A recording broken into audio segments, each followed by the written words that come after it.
Welcome one, welcome all. Thank you for tuning into Cedarly Radio, your guide to films playing at the Art House for the week of July 5th to July 11th. My name is Aaron Spears. And I'm Dave Huffman. On this week's episode, we'll be discussing the new film Midsommar. We'll also be discussing, what it takes to actually be a cult film, and we're going to spend the bulk of the episode discussing the second half of the calendar year 2019, the Melt Barn Grilled Late Shift film series. Well, we always like to start up the show with the last scene first, because we're backwards that way. So, Dave, what is the last film you've seen? I saw this very strange... Was it a little movie? It was a little movie. It was a strange little movie, because I watch a lot of those, as you know. It's an Australian documentary from a couple years ago about a Japanese samurai show called Top Knot Detective. Okay, an Australian movie about a Japanese samurai. It was it was only on for like a year and a half in Japan. It basically got syndicated in like just a couple of markets, including Australia, obviously. Yeah. And basically, and then it was pulled from syndication. It's a fascinating story. I don't want to give away too much because it has kind of twists and turns, but let's just say that the only way to watch it is if you have a friend that has bootleg copies of the original time that it played on Australia. So it's like the ultimate kind of cult, because these people had to like pass tapes around to each other, and it's completely developed this huge cult following in Australia. And it's a really interesting story, a tragic kind of story about this sort of crazy guy who wrote, directed, starred in, edited, did all the stuff for this bonkers, samurai TV show, and from the early '90s is when it was on, and it's a really interesting story, and I would recommend it. I think it's on Amazon Prime, so you can stream it on Amazon Prime. What was the name of the movie again? It is called Top Knot Detective, like not as in KNOT. Oh, and it gotcha. is, Okay. yes. And I think in Japan it was like it's called like the TV show was like Deductive Reasoning Samurai or something like that. I can't remember what the what it translated to, but in Australia it was known as Top Knot Detective. Okay, so this is a film. So that's also all the about name that. of the. That's also the name of the show that it was. It's also the name of the show that it was syndicated as, but you can't find it anywhere, at least from our quick little search online to try to track down the show. It really does seem like it's, you have to have a friend in Australia that had those tapes. That gives it, more cultural cachet too, and it's like you just can't find it as well. Right. I know this is an audio medium, but just looking up real quick on IMDb, the documentary Top Knot Detective, the poster art is brilliant. It's amazing. Yeah. Because it looks like one of those great, it looks legitimately like 80s or maybe like early 90s VHS box. And when you watch that is a very good representation of what that show seemed to be like. Yeah, it was full of cartoonish kind of violence and just terrible acting. Some people refer to him as sort of like the Ed Wood of samurai films. Sure. So, yeah, he's got that level of talent.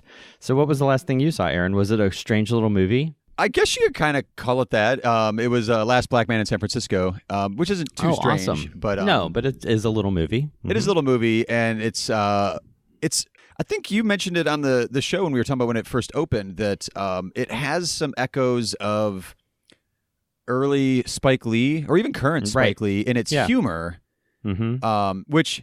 I was trying to recruit some friends to go see it, and they watched the trailer like, oh, it looks kind of like a downer. Like, I want to go see something lighter. And it was like, it just looks good. How about we just go watch something good? So I ended up watching it by myself, is the short version of that. But the movie is laugh out loud funny. I mean, it's very touching and it's very dramatic, but it's just that the eccentric characters you get in a quickly gentrifying city, in this case, San Francisco, there's like a nudist at the bus stop. There's a guy. It's a full of crazy characters, but you also have such a great centerpiece, like you mentioned, very, very much compared to Blind Spotting. The centerpiece of this movie is the friendship that the two men have. Right. And when you know each other that well, I don't know, there's just natural humor that comes up along that too. Like you couldn't describe like, a really hilarious scene like Booksmart has these scenes that, are just laugh out loud funny. You could describe them like, oh, that sounds funny. These are more like you just kind of have to see it to get it. But yeah, it is kind of like when they first get into the house and they're acting basically like teenagers left alone in the house for the first time. They're doing all the things that they're allowed to do because it's like their house, Right. So it's just kind of. Or even just like the opening scene is like a street preacher, literally, in a suit and tie on a milk crate with no one around him listening. Except there are two main characters waiting at the bus stop, and like their commentary on this guy, like, do you think he practices in the mirror in the morning? Like, it's a funny scene, and also the guy is outwardly kind of, partially a crazy person hollering on a street corner, but he's also not wrong. He's talking about pollution and everything else, so some of it's in the editing too, which is always hard to describe to somebody like, oh no, the editing is funny, but it is. It's one of those two that I'm just really excited for. It's a directorial debut, acting debut, writing debut. I'm really looking like Joe Talbot and Jimmy Fails just bookmarked now in my head is like whatever they're doing next, I'm in. Yeah, like it's such absolutely. a like kind of familiar story, but so fresh and unique that I just kind of want to see. Well, we'll start talking here in a minute. When you have a directorial debut that's so strong, I'm just excited. I know it's going to probably be a year or so before another movie comes out from them, but I'm already excited for whatever they're going to do next. Well, speaking of excited for the follow-up to a very, very interesting directorial debut, the new film opening this weekend, Midsommar, from writer-director Ari Astor. I was so very sorry to hear about what happened. I'm sorry.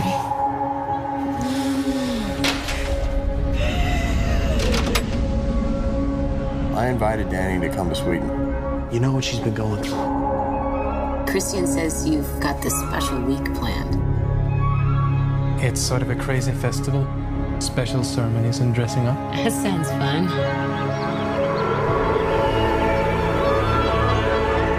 Unbelievable. Welcome and happy Midsummer. Skål! What time is it? 9 p.m. That can't be right. The sky is blue. This is what 9 p.m. is like here.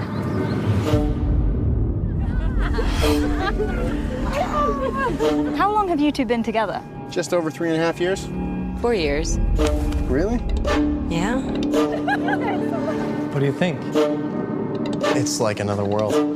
So we were both very vocal fans of Hereditary in 2018, and specifically Toni Collette. But I think in general, we both were, champions of that film. Absolutely. And this one, he's operating in the same vein. That kind of creepy, slowly building tension. Art house horror. Yeah. Which my only hesitation is, do you think he's going to get, this is like his genre now? Like if he tries to do romantic comedy? If it is, hey, if he is, I would be happy with him just keep making these movies because he's so good at it. And like this film is just gorgeously shot. It's not like almost every horror movie takes place at night in the dark. This is a horror movie that takes place in the bright sunshine. That's a good point. During the day. Yeah. And it's not a traditional horror movie in that it doesn't have like things jumping out at you. It's not full of scares. It's just this sort of unsettling, creepy thing as the story unfolds. And it is basically a remake of The Wicker Man. It's that same story, basically. Right. People go to a village that's kind of run by a cult, more or less. Yeah. This very insulated village that has their traditions, shall we say, and they adhere to those traditions wholeheartedly. Yeah. And whenever outsiders come in, whether willingly or unwillingly, their fate may not be what they expect it to be. And it's also the American outsider going into some exotic, usually like, European or foreign to the character's location. Yeah. And then things don't go the way they planned, which... And I love that this is Sweden because... Right, I know. Yeah. And even whenever the sinister things are happening, it's, in a sunshiny, smiley way. And it's a really great movie. It's absolutely one of the best films of the year so far, and I'm sure it'll be on my top 10 list. And it opens up actually on Wednesday this week because of the holiday, so it's already going to be playing whenever this podcast goes live on Thursday. This goes out on Thursday, so it's already out. Speaking of, again, because we're in an audio medium, let's talk about visuals for a minute again. The poster for Midsommar, same as the one for Top Knot Detective, is, like you said, it was awesome, but it didn't, or like you said, the sunshine, I hadn't really thought about it, but it's like this kind of off-center shot of her head with like a crown of flowers on, crying her eyes out with this great blue sky behind her that like none of it hints at horror or typical horror conventions, except that she's terrified and crying. Yeah, and it's off kilter. You're not seeing her whole face; you're seeing part of her face. Everything about that poster is a little jarring because it's even the aesthetics of it aren't your traditional poster by any stretch of the imagination. Right. And I think it has a great tagline. It's something like "The festivities begin July 3rd."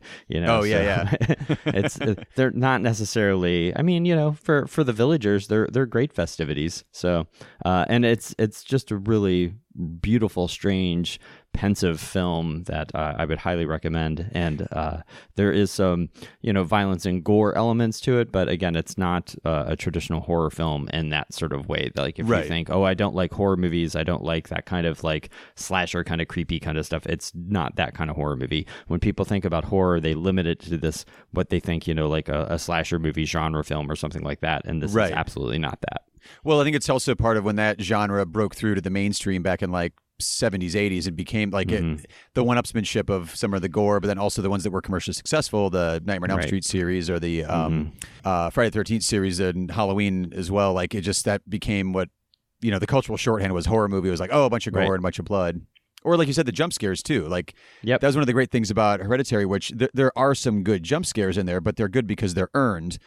But it's also just, he just seemed like such a perfect like master of building this creepy world little by little by little and ratcheting up tension little by little to get a good solid payoff. Yeah. He Ari Aster also mentioned in a couple of interviews I looked at some of his influences for this one, which I thought were great because we're going to be talking about cult movies and Late Shift here in a moment, that he was referencing Black Narcissus from 47, which is an interesting reference point. And then also Macbeth from 71. I didn't look that up. Is that the Polanski one? I've not seen that one, so I can't think of it right now. Well, also, he said Tess from 79 and Hard to Be a God from 2013, which I thought was an interesting, very recent reference. That's truly a cult film, but not very well seen. And if Tess is one of your point of references for your horror movie, that's a very fascinating kind of thing. Yeah, he referenced those four specifically, which I think that's a sign of a unique but also a very talented artist, is somebody that can kind of incorporate elements, like see something that isn't traditionally thought of as like a horror movie or just straight up isn't a horror movie, but like, I like the tension there, or the way that, I mean, who knows what the elements are that he grabbed from each one of those movies, but I'm always interested in a wide variety of inspiration for a specific genre movie like this one. Well, speaking of cult movies, and having sort of that status in the culture, this particular episode we wanted to highlight the Melt Bar and Grill Late Shift series. As is usual, it's programmed, half of the year, then the other half of the year. And since we wrapped up last week with our first half of the year films from the beginning of 2019, it was worth looking at the next half of the calendar coming up and see the cult film list that we have that is populating the calendar through the end of December 2019. That's an interesting thing because we've been doing the Melt Bar and Grilled Late Shift series for years and years now, and there's a certain time when you have to get into repeats, which as someone who's programming it, like I know is always kind of bugged you, like, but we've already shown this one. But it's one of my greatest challenges. I love programming films. I've been doing it since college, and I love like showing people movies that they're excited to see, and just that excitement of everyone coming together. And this is one of my favorite things, just because it is where these fans for these films, I love when people come in costume for movies. Sometimes we do things to encourage people, to wear an outfit that's themed for the film. So but it is challenging because I feel like, well, we've shown that so many times, but there's a reason we show it so many times, because people like it and they come to it. Right. And sometimes when I play something that I think is a more interesting choice or a legitimate cult film, like when we showed Russ Meyer's Beyond the Valley of the Dolls, which couldn't be more iconic cult film. Yeah. And, we'd never shown a Russ Meyer movie in the series. And I'm like, well, we're finally going to do it.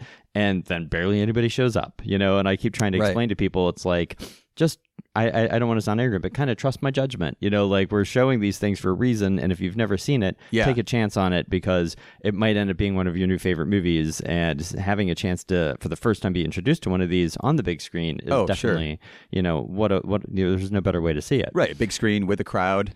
And so, we obviously have the ongoing monthly shows at the Cedar Lee of the Rocky Horror Picture Show with our Simply His Servants cast. We have a whole episode. If you look back at the past episodes of the Cedar Lee Radio, there's a whole episode that we did about Rocky Horror with Kev Boysick, who's the head of the cast. That's the first Saturday of every month. And then around Halloween, we're going to have an added show. That's going to be, I think, October 26th, Saturday, right before Halloween. And then we also have the monthly shows of The Room, which is the second Saturday of every month, and those are at 10 o'clock. But then the other films we're going to talk about are the sort of supplemental cult films, if you want to call them, that we play at the Cedar Lee on the first Saturday of every month and first Sunday of every month, as well as over at the Capitol we show every other month on the third Saturday of the month. So I know that's a very confusing kind of schedule, but it is a routine. If you go to clevelandcinemas.com and you go under, we have a whole tab right there that's under special events. If you go into that, then you'll see the Melt Barn Grilled Late Shift. So all the films that are in that series are easy to find. And if any of the titles pique your interest, we'll be mentioning, where they're playing at as we go through here. But to keep it a bit more interesting, we decided to, a couple episodes ago, actually probably a couple of months ago when we mentioned that we were showing The Room for that month, we had never really looked at the synopsis for The Room on IMDb. And when we read the synopsis, we're like, a successful banker and his girl was like, wait, what? Because it didn't match that movie at all. So we thought we'd have a little fun with this one, and we'll do the synopsis for the movie straight from IMDb before we say the title, because every once in a while you're like, oh, that's the plot of The Big Lebowski. That's weird. So do you want to read the plot line for the first? Yeah. I'll do the first one here. So we have a young musician tormented by an abusive situation at home must contend with a rival singer, a burgeoning romance, and his own dissatisfied band as his star begins to rise. Is this a synopsis for Cool as Ice?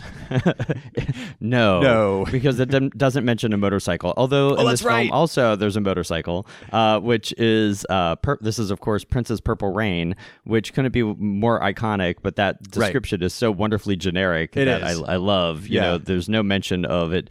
Featuring one of the greatest selling soundtracks of all time. Right. Yeah. By iconic rock star Prince. It's so that Purple Rain's going to be starting this weekend, July 6th and 7th at the Cedar Lee. On the 6th, it's playing at 9:30 at midnight, and on the 7th, it's going to be playing at 7 o'clock. This one's a unique cult one in that I'm not a big Prince fan, and I wasn't a huge fan of the movie. But then after his tragic passing a couple years ago now, we did some kind of in memoriam showings, and it was gangbusters. The crowd there was amazing.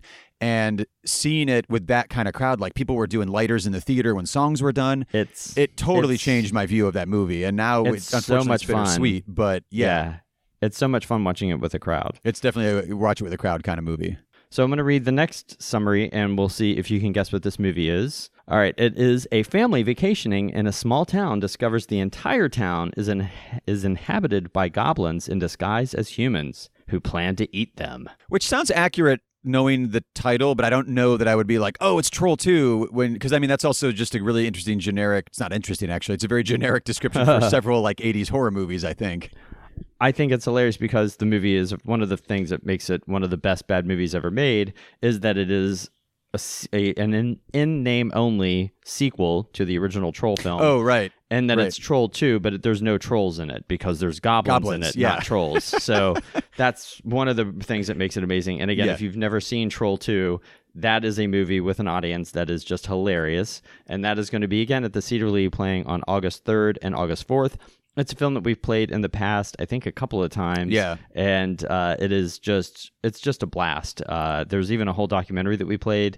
It's called Best Worst Movie, which is all about the making of and the kind of growing cult of the film. So I think the last time we played the film and the documentary.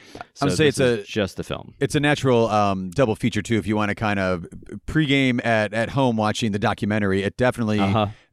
It'll definitely enhance your experience of watching Troll 2 on the big screen with a crowd. Yeah, absolutely. Next one up, I'm realizing some of these actually are just good descriptions. This one, I think anybody who's into movies would know this one. When an eccentric man-child gets his beloved bike stolen in broad daylight, he sets out across the U.S. on the adventure of his life.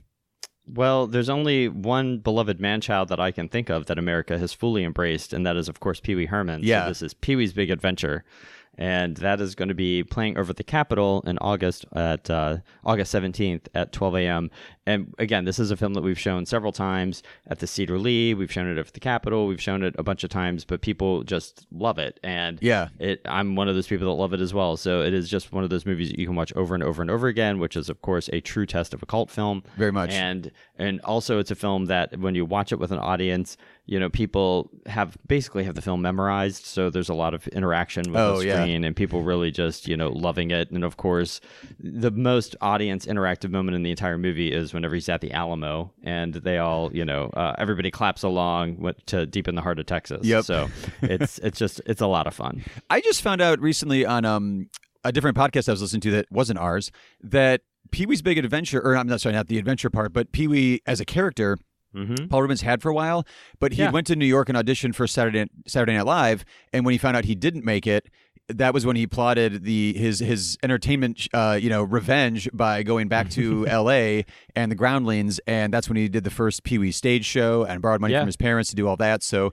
the fact that he was rejected from SNL, actually going into a really terrible period of SNL, he dodged a bullet there. Yeah, that's when he created Pee-wee and went on to win Emmys, and that's his iconic character now that has stood the test of time. And I think he was a cast member on the SNL rival show that was on for a little bit, I think on ABC, called Fridays. I think he was on that. It was mostly I'll have to look that one up. That's and I think he did the Pee-wee character on that show. That's in my memory, but it could be also completely wrong that I've just made that up. But and then the next film, this is again a pretty good description for a film of this film, an accurate one. The lives of two mob hitmen, a boxer, a gangster and his wife, and a pair of diner bandits intertwine in 4 tales of violence and redemption. I think it's the diner bandits that really gets that one for me. Whereas like, a mob hitman, a boxer, a gangster, like that could be a bunch of just terrible, Yeah, but by the way, Diner Bandits sounds like an amazing band name. So if anyone's out there trying to find like a cool band name, that's a really good like Pulp Fiction reference that would be like super cool to name your band. And Pulp Fiction, again, it's for its 25th anniversary. We're showing it. It's Tarantino's new movie Once Upon a Time in Hollywood is going to be coming out here at the end of July. We're going to be showing Pulp Fiction in September, on September 7th at 9:30 and September 8th at 7 o'clock over at the Cedar Lee. It's, again, a movie that needs to be seen on the big screen. It's a film that I've seen dozens of times, and it still holds up. It's Tarantino is one of those directors in my book. I don't know if he is in yours or not. Since he hasn't made 30-some movies, like it's not a Woody Allen filmography we're talking about. He's a director that I love revisiting all of his movies when a new one comes out, just to sort of I want to place the new movie kind of in context with his other films. So I'll be rewatching that one, the Pulp Fiction, obviously on the big screen, but going through all of his other movies just to kind of get ready for. It also gets you psyched up for the new movie too. Like I'm looking forward to Once Upon a Time very much. But rewatching and rediscovering like why you really appreciate a given director, in this case Tarantino, is really fun and gets you really well. Maybe I'm going to overhype myself, but he doesn't make a movie every year, so I get pretty excited when they're coming out. What is your favorite Tarantino film? I always just usually say Jackie Brown, but Hateful Eight. That's mine as well. Is really high. It's still maybe too fresh for me, but yeah, Jackie Brown I can watch anytime. I agree. Jackie Brown is my favorite as well. And then, Aaron, what's the next one we've got coming up? Okay, here we go. We've got a nerdish boy buys a strange car with an evil mind of its own, and his nature starts to change and reflect it. It's not a Transformers movie. Well, in a way it is. I guess, actually, kind of. It's not Transformers canon, I guess. Yeah, it's not. Yes, it's not the toy Transformers. But this is, of course, Stephen King's great, probably, I think, one of the best film adaptations of one of his novels. This is John Carpenter's film adaptation of Christine, and starring Stuart Gordon? No, not Keith Stuart Gordon. Keith Gordon. Stuart Gordon's the director, called filmmaker. But yeah, Keith Gordon, who of course went on to be a director in his own right, and a very good filmmaker. So it's it's a great film. We've never shown it as a standalone for The Late Shift. We've only shown it as part of the 12 Hours of Terror. I thought we'd shown it at least, but yeah, okay. Yeah, we've shown it there, and it's. I was impressed to see how many people, when we showed it as part of the 12 Hours of Terror, how it was like the main reason why some people came to that event. Oh, wow. There were guys there like in Christine shirts and that were there. Like one guy was telling me about like how he traveled, I forget how many hours, to go to some show where the car was going to be at so he could get his picture with a car. So there's definitely people that like Christine matters to a lot of people. It's also the cult of Carpenter. Yeah, it is. Helps absolutely. Well, speaking of the 12 Hours of Terror, that is the next, I guess we'll call it film, but it's actually 7 films that we play every year over at the Capitol. We do an all-night horror movie marathon. This is our 10th anniversary this year for the 12 Hours of Terror, and we've got, normally I announce 6 of the films, and we have 1 surprise movie, but since it's the 10th anniversary, I'm mixing it up, and we're announcing 5 of the films, and then there's going to be 2 surprise movies. So this year, the ones that we've announced, we've got a Wes Craven double feature with A Nightmare on Elm Street and Scream. Then we're going to be showing Bloody Birthday in honor of our 10th anniversary. And we're also going to be having an ice cream and cake break to celebrate, so everyone gets some cake and ice cream. And then we're showing Parasite 3D, which we'll talk about more here in a moment. And then the remake from 2004 of Dawn of the Dead. plus, again, 2 surprise movies. So the reason I say we'll talk again about Parasite 3D, Aaron, I believe you were working at the Cedar Lee when we did the 3D series, were you not? Yeah, or were yeah. you not here? Yeah. Okay. So years ago when we were still able to show 35 millimeter film, we had one auditorium at the Cedar Lee that is equipped with a 3D silver screen. So we showed some classic 3D films from the early 80s, including Parasite, yes. which stars a young Demi Moore, and it is just an insanely fun bad movie. And there's a reason why a lot of people don't know that one. It hasn't stood the test of time, but it's very entertaining. Yeah. And I was thrilled to see that Kino Lorber is having a new 3D digital print of it. So we're going to be showing that for the 12 Hours of Terror, so people get a chance to see a young Demi Moore in 3D again from, I think it's 1983. I believe the film is from. It's around that era at least. It's one of those two. I'll back you up on this one. This is one of those, that category of just trust me. Yeah. It's worth seeing not only on the big screen but with a crowd, and it's in 3D. And it is one of those, like, as you're watching it, you're just baffled. You're like, what? Yeah. It looks like they spent about $40 making the movie. Oof, and yeah. and about 5 of that was on the creature effect. So it's pretty amazing. Yeah. And it's just one of the fun bad movies. And the other thing I want to talk about for this year, for the 12 Hours of Terror, traditionally we've gone from 8 p.m. to 8 a.m. This year we're moving it up a little bit, so it starts at 6 p.m. So it's from 6 to 6. So I hope you come to see that. And tickets for that one are $30 in advance and $35 the day of the show. So if you're interested in coming, get your tickets in advance. And again, that's at the Capitol on October 19th. The next one up is Young, Rich, and Obsessed with Death. The title character, the young boy, he finds himself changed forever when he meets a lively septuagenarian at a funeral. Okay, that just sounds like Harold and Maude. I mean, there's no other. No, there's only one movie that could possibly be. That's it. And again, a film that we've shown several times for the late shift, and it is a true iconic cult film, and one of the few true iconic cult films that really does still bring out an audience, because it does, yeah. It is an amazing movie filled with this great Cat Stevens soundtrack and a fantastic performance by both of them. Oh my God, why am I blanking on her name? Ruth Gordon, and him. Why can't I say Harold's name? Bud Cort. Thank you. Yeah, I like that you're like giving me little clues. Sometimes my brain just doesn't work. There's too much garbage up there. But it is. I love that movie. I could watch it pretty much once a week and I'd be all right. So it's nice to see it though every few years on the big screen. Once again, it's one of those like with a crowd. It really enhances the experience because it is like a very, very dark comedy and.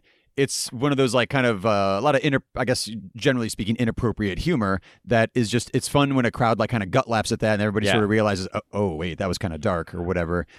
Harold and Maude and Rosemary's Baby were the two that stick out in my head as like 70s or like older-ish movies that we had shown during the late shift lineup in the past that people came out that I wasn't expecting to come out to that movie, which is the people that were like, oh, I saw this when it was in the theater. Right. Originally. So it was a bit of an older crowd because generally with like the late films or cult film ideas, you tend to think of more of like a college age-ish crowd or traditionally. But I love the ones like, Harold and Maude that kind of buck those trends because it's people that, fell in love with it when there's still the college age crowd coming out for it. Yeah. But for I always like talking to people that were like, oh, I was in the theater opening weekend for, Harold and Maude and, no one else was there. It's like, but, it stood the test of time and, keeps coming back for a reason. Yeah, it is one of those films that I absolutely put in the category of required viewing. So if you've never seen Harold and Maude, don't watch it yet.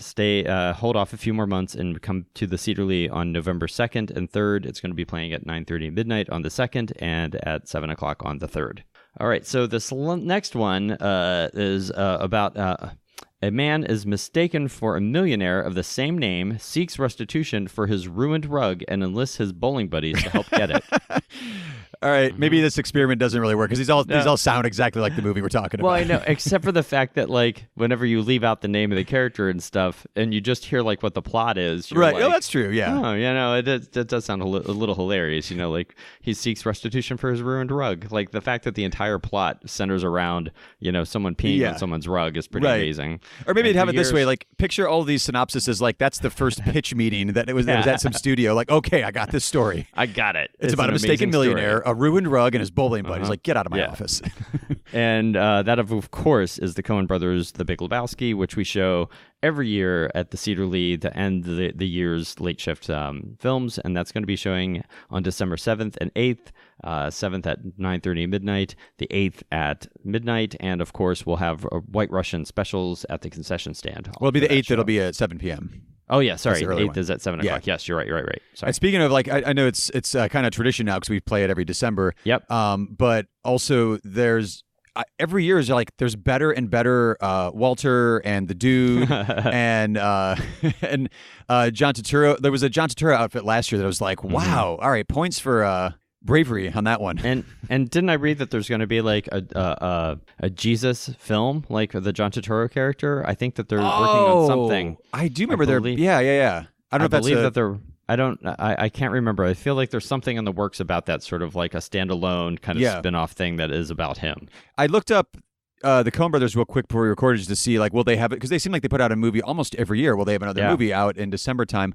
It looks like, according to IMDb, Joel Coen is on his own doing Macbeth. Oh. With Denzel Washington and Frances McDormand. So I don't imagine he's going to turn that into a comedy, but I'm just that lineup right there. I'm in. I'm looking forward to that one. That's amazing. But yeah, no, it didn't list the Jesus film as anything separate just yet. But I would love to see it. They have a relationship with Netflix now. Maybe they could just do like a standalone, like 6-episode series. And the thing is, it might be something like that. It might be like that it's just something that they're going to do for that, or maybe it was just a fantasy project that someone floated around out there. I'll say the fan fantasy projects on the Coen Brothers are rampant and robust. Mm-hmm. So I like the expression rampant and robust. Yeah. Well, that's Reddit. That's the internet. That's how that works. All right, Dave. So I'm in your office. I'm pitching you this movie. Let's make this movie during their Christmas break.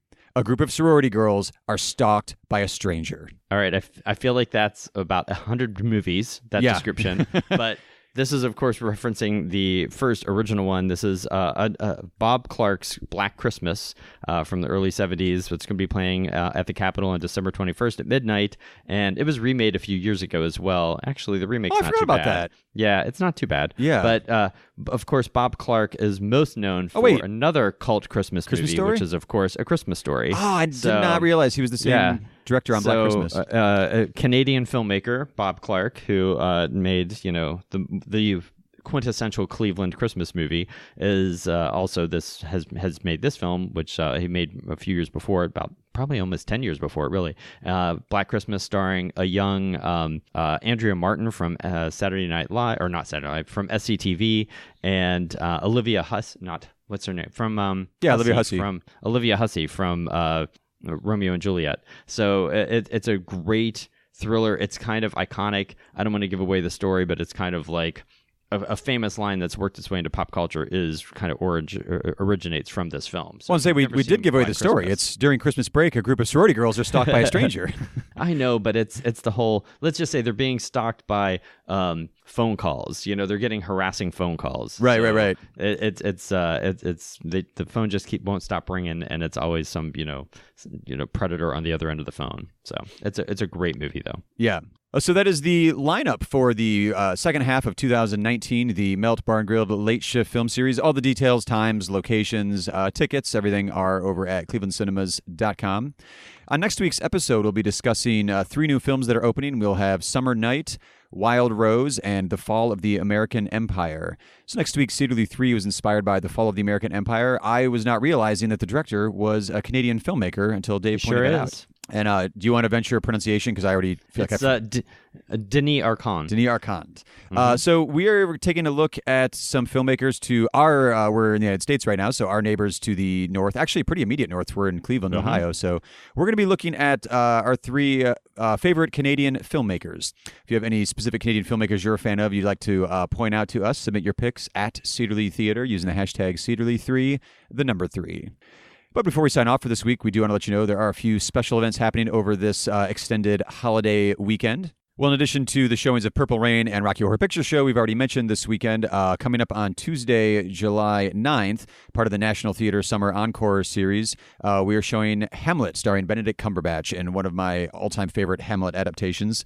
It's one of those where when you have the right actor, the right amazing actor doing Shakespearean dialogue, it kind of enhances the experience, and it doesn't sound as much of like a foreign tongue to hear iambic pentameter when it's delivered in a really powerful way by Cumberbatch in the lead role. Yeah, it's definitely been one of the most popular National Theater productions we've ever shown, which is why they decided to bring it back as part of their 10-year anniversary. Then on Wednesday morning, on July 10th, we have our weekly $1 family film series playing this summer. This week, we're going to be showing Captain Underpants on July 10th at 10 a.m., and that is Captain Underpants' first epic movie, I believe is what it is technically Yeah, it has one of those colon and longer title. Yeah. Yeah. And I'm not that familiar with Captain Underpants since that was well past my time, and I don't have kids, but I know he's a very popular character, and that it was a hit when it was out in theaters originally. Yeah, the 11 and 9-year-old that I live with are big fans of that one. It works for the kids. Also, it's $1. Come get some air conditioning and, check it out. On June 10th as well, that same Wednesday, but later on at 7 p.m., the Met Summer Encore series has, I'm just going to go with the English version. It's The Barber of Seville. Mm-hmm. It is playing at 7 p.m.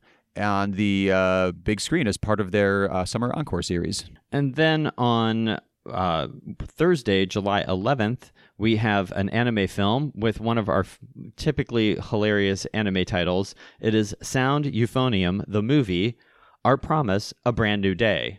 So I don't know why it is that anime movies have to have like title, subtitle, then a colon with another little hashtag, but I love it. Yep. So that's going to be playing at 7 o'clock on July 11th at the Cedar Lee, and that is a subtitled presentation.